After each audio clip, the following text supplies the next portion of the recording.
Hi, this is Arkady Frekhtman. I'm a New York City personal injury trial attorney, and today I wanted to tell you a story from a client consultation that I just recently did. So this nice gentleman called me and we discussed his case. He was driving in the right lane and a truck comes from his left side, and this is a narrow street, and so the truck blows a stop sign and then turns and hits him pretty much head on.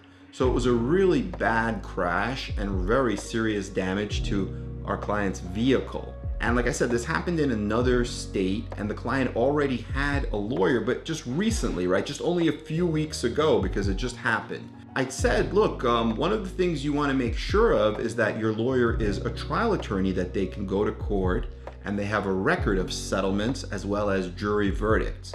So he called his lawyer up and he said, do you have a record of settlements and jury verdicts? And lawyers sometimes will lie about that and say, yes, I do, or they'll use other people's verdicts as their own.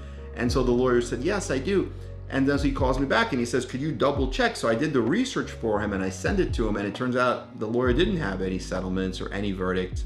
And then he called him back and he said, look, I thought you said you have settlements and verdicts, but there's nothing here. And the lawyer said, you know what? I'm actually the #1 settlement negotiator in my law firm. And I have a big law firm. We have many offices, and I'm the #1 negotiator. What does that really mean to be a negotiator, right? It just means that you're calling the insurance company and you're good at speaking with adjusters and you're good at negotiating, right? Getting a little bit more money from the adjuster compared to somebody, I guess, who's a bad negotiator.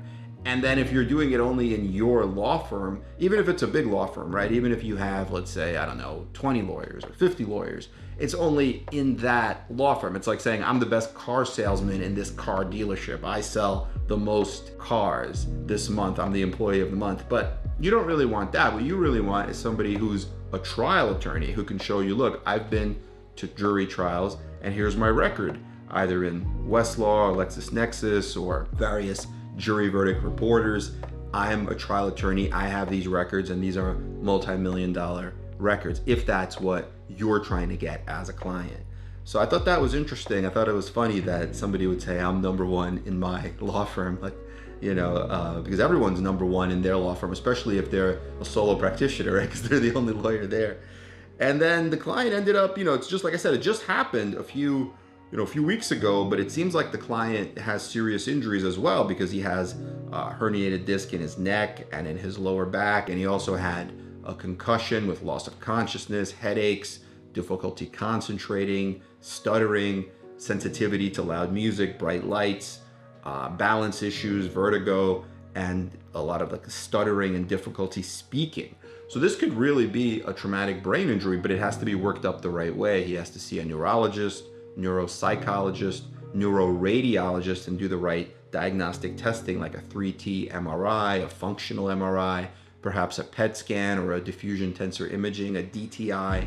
So if none of that is done, then you can say that you have a brain injury, but you're not going to be able to prove it in court. So all of these things are very, very important.